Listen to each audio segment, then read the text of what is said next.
is the Washington Wizards. Last year, they finished 15 and 67. Offensive finished 17th. Defense finished dead last. They're under both the first and second apron. Players under contract or contract situations, keep your eyes out for. Malcolm Brogdon has 1 year left. Corey Kespert's a restricted free agent. Marvin Bagley has 1 year left. Johnny Davis, I believe, is extension eligible next summer. Patrick Baldwin is extension eligible next summer. I'm not extending either one of those players.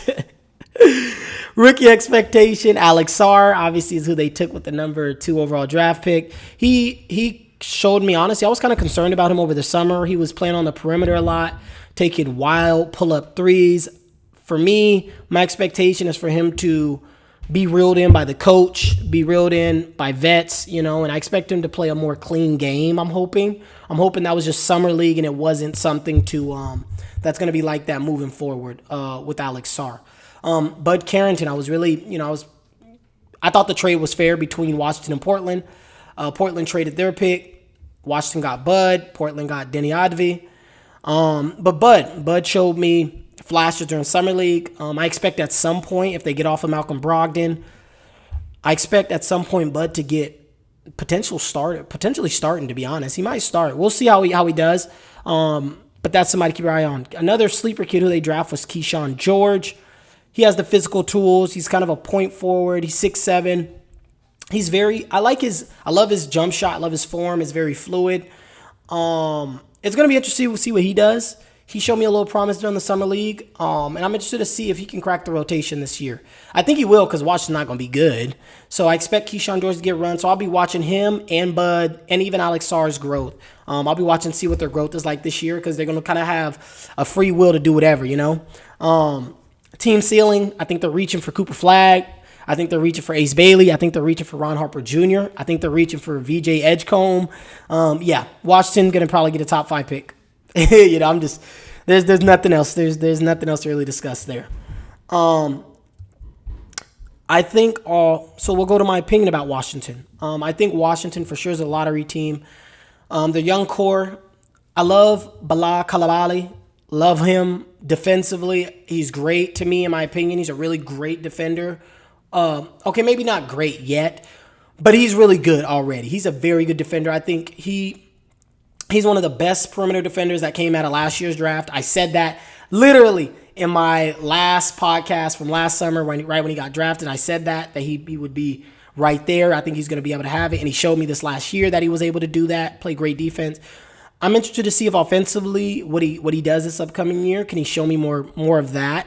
And I think this year he's going to have more opportunities with the ball in his hands, I believe. So I'm excited to watch what Bala Kalabali can do this upcoming year. I do think Washington needs to come up off of Malcolm Brogdon, maybe even Marvin Bagley. And if we'll see what they do with Kuzma. Kuzma obviously said he want to be in Washington.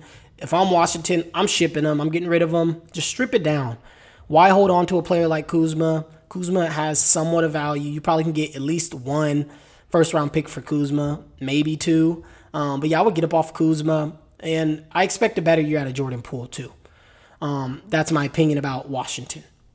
Players to watch, I kind of jumped the gun. I talked about Bala Kalabali already. And then all the rookies as well. Those are players I'm going to be watching. And then I just said it again, Jordan Poole having a bounce-back year.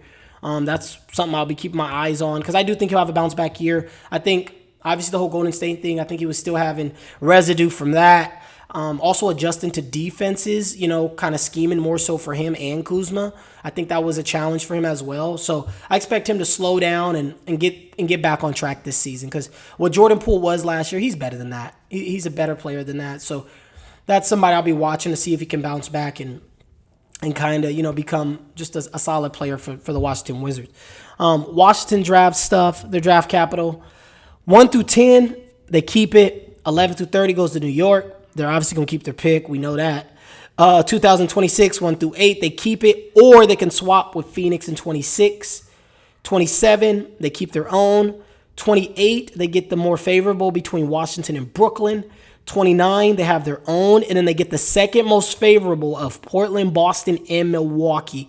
And that's from that trade with Portland with the Bud Carrington one and the Denny Advi one. 2030, it goes to Golden State, 1 through 20. And then they get the more favorable between Phoenix, Memphis, and Washington. So they get the most favorable between those three in 2030. 2031, they got their own. And so that's the Washington Wizards. And I just want to take this time to thank you for tuning into the PJ Hoop podcast. If you felt like I missed out on some information, I was, again, I'm covering 5 teams. I'm trying to do it in a good amount of time. So there's obviously other things I could have pointed out or talked about. Or even if you think I made good points, drop down in the link. Drop down in comments below. Leave your comments. And I'll see you next week when I cover the Central Division. PJ out.